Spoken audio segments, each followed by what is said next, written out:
right, so you've thrown a pretty intense thought our way today, and it's concise, but wow, it packs a punch. Yeah. You're not stuck, you're just afraid to move. Success is waiting, but fear holds you back. Take the leap or stay the same. And that's exactly what we're diving into today.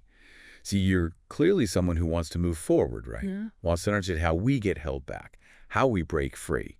So let's unpack this bit by bit. Now, I gotta say, that opening line, that's a real attention grabber. You're not stuck, you're just afraid to move. Yeah. What strikes you about that right off the bat? Well, I think what's so interesting is how it immediately points to this connection, between this feeling, this experience of being stuck and something inside us, this fear, the fear of moving forward. Yeah.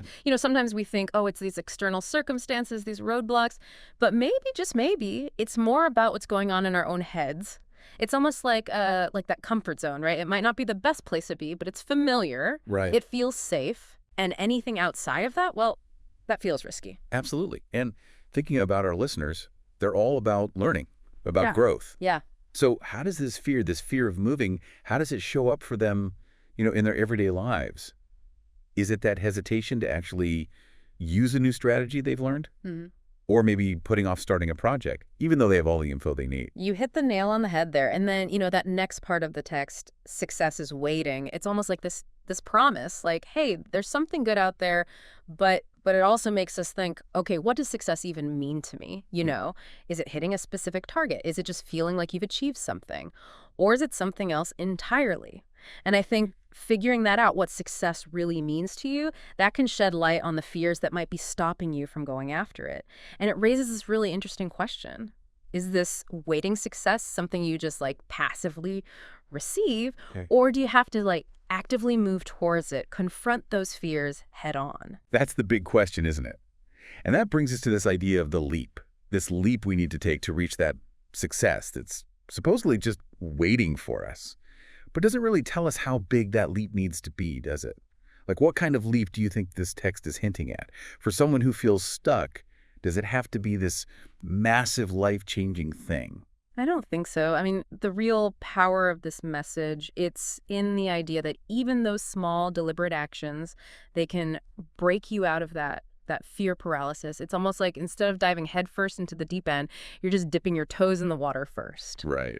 And this leads us to that really stark choice it presents: take the leap or stay the same. And what's so fascinating here is thinking about what staying the same actually means, especially for someone like our listeners, people who are all about growth and learning. It's not just that lack of external progress, but maybe it's this missed chance for inner growth, for trying new things. Yeah, and for our listeners, the ones constantly seeking to understand more, to expand their knowledge, that idea of staying the same, it probably feels like they're just stuck, like things are stagnant. Absolutely. So thinking about your own goals, what's a small leap this message might be nudging you towards? Maybe it's just sending that email, making that connection, or spending just 30 minutes on that task you've been avoiding. Just a small step. Yeah.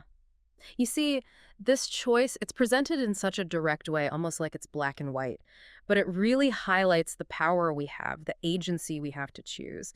And while life, it rarely gives us these super clear-cut options, this text, it boils it down to that essential decision.